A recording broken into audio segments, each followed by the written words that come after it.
Hey guys, welcome to another class of Contemporary Spanish Politics. Today, after the Semana Santa break, we are going to be talking about transparency and quality of democracy in Spain, and particularly we're going to be referring to the question of whether Spain is or not a corrupt country. The outline of the class is as follows. We're going to start discussing the term of corruption and the different dimensions corruption might take and what's the common denominator in all of them. Then we're going to be talking about corruption scandals in Spain throughout history and people's perception. Then we're going to refer to a few of the latest scandals in our political system. And last, we're going to do a small reference to comparative perspective. Where does Spain rank in terms of corruption perception per se?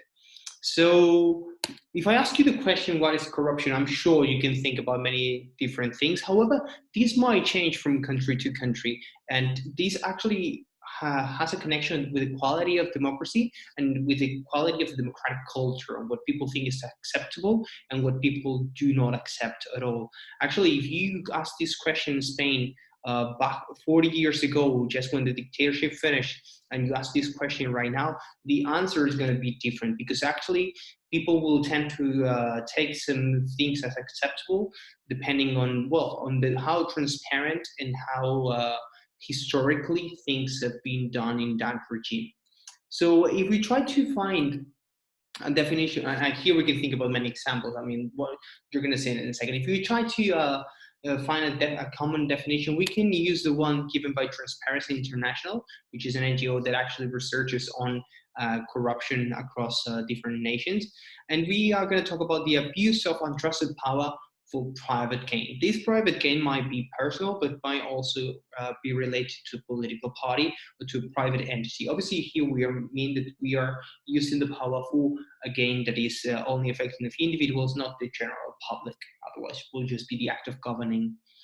So what forms can corruption take? We can talk about many of them. We can talk about accountability, bribery, clientelism, collusion, compliance, extortion, fraud. And for example, later in this list, we see revolving doors. Revolving doors is very interesting because in some countries, these might not even be considered a type of corruption that a politician leaves office and then enters a private starts working from a private company. That in some countries might be considered corruption, in some not. For example, in Spain, that's not illegal. And when we talked about lobbies, you remember this was one of the main strategies. Companies had to approach politicians. And this, even though Transparency International includes it in the list of typology of corruption, in Spain is not against the law. So as I was saying before, the definition of corruption might vary from country to country. Is a subjective definition, and that's why later when Transparency International is going to produce its ranking of corruption, is going to be talking about perceived corruption, what people think corruption is, and when people think there's corruption in their country, in the region, in the city. So obviously this includes a great variety of forms of corruption, but by the end of the day, the common denominator, as we were saying before, is the use of power for private gain. And in Spain, this has been present in our history. And obviously it has to do also with the evolution of the regime itself. I mean, the less developed countries, the more corruption there will be because there will be less responsibility, there will be less accountability of the politicians asked by citizens. So the more involved citizens are in politics, the less corruption is likely to be because politicians will be more controlled. There will be more active media trying to hold the politicians accountable for what they do. But if we talked about corruption in Spain, we can go back to the 19th century. At this time in history, we have not studied this period of time in history in Spain, but I can tell you, but by the end of the day, there were two political parties that colluded to take turns by the end of the day in government, and no matter who was in power, each of them was going to take a chunk in the budget. This is what actually this cartoon is showing us from that time in our history. If we advance, we can go to Francoism, to the dictatorship, and that's not that long ago.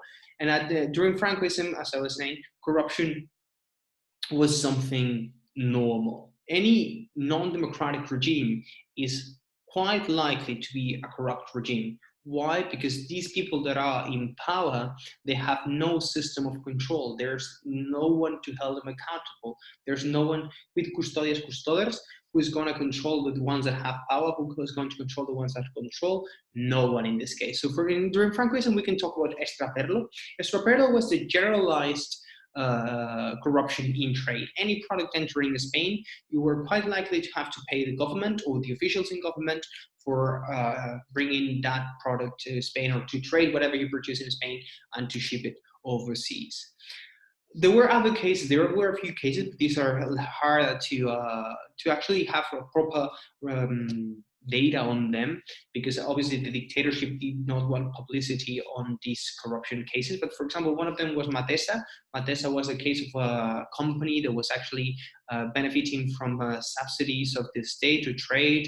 It was actually about so, I don't know the word in English actually, but by the end of the day, they were getting money from the state. Actually, they were paying politicians to get that money, and taking quite a big, without producing anything, without creating any added value. By the end of the day, was one of the many cases in Spain during Francoism. Corruption was rampant. Public officials were quite likely to take any kind of bribery, any kind of money, if they for allowing anything to happen. This advance, obviously, and this is cultural. So as anything that is cultural, it takes time to change. And we can talk about historical cases. Between 1982 and 1996, PSOE was the party, socialist. Well, the Socialist Party was the one in government. And when parties are for that long in government, normally they also develop this kind of pseudo-dictatorial in a pseudo-dictatorial regime. I remember when we talked about the party system, and we talked about the dominant party system. When a party is for too long in power, they create these kind of networks that allowed for corruption to happen. And actually, that was the case with PSOE. PSOE in the early 90s started being, they were on the headlines of newspapers almost in a daily basis talking about corruption. And actually, Partido Popular was very effective on bringing that into the agenda. And here we can talk about a few cases. We can talk about Caso Fondos Reservados Gal. You've already actually watched El Lobo, and actually that developed later into paramilitar is a kind of it was the police forces actually killing members of ETA. And in order to do that, the government was channeling some funding from the budget to that illegal police operation to kill members of ETA. We have other cases, as for example, Caso Filesa, that was a case of illegal financing of the party for the 1989 campaign for those elections. Actually, PSOE created a network of companies that were winning public contracts, and part of the money that they will get actually will go to the party instead of whatever contract they won.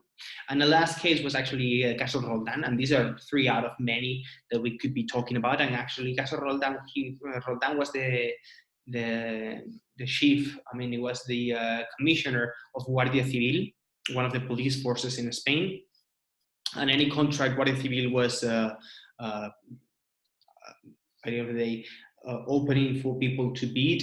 If anyone wanted to win that contract, by the end of the day, this is illegal tendering. If anyone wanted to win the contract, they will have to pay a certain amount of money to Roldan, to the chief of Guardia Civil. And these are many of the cases. And actually, these generated a climate of corruption for the first time in Spain. And when I mean a climate of corruption, I mean a climate of citizens' awareness on corruption and identifying corruption as a problem to the people.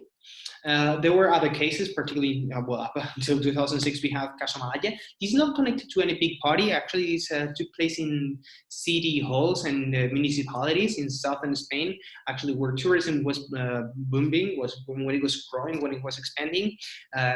City halls and mayors of different cities in southern Spain will actually solicit some money for companies to win any contract or to get a license to develop any kind of hotel or new apartments or whatsoever. And this was a very big case, actually, because of the amount of money that we are talking about here. And actually, this resulted in what you see here. What you see in this graph, it's actually the opinion of the Spanish people on what the main problems are in society. And in the brown line that you can see in the graph is corruption. And you see how this kind of grows. It becomes a big problem already in around 1995, 1996. That is when the Socialist Party loses the election. Then it kind of disappears once again, and it becomes a bigger party once again. Problems are a bigger party, a very big problem once again in 2013. And actually, that's connected to the economic crisis. How when people did not have enough, when there were actually cuts, when there were when social problems had to be cut, and we had to introduce austerity measures, then people started identifying politicians and the corruption in the system as a big problem. Also, this is a result of movements as 15M that we've already discussed in class, that actually highlighted the importance of corruption and how much of a problem was in our society without us even noticing.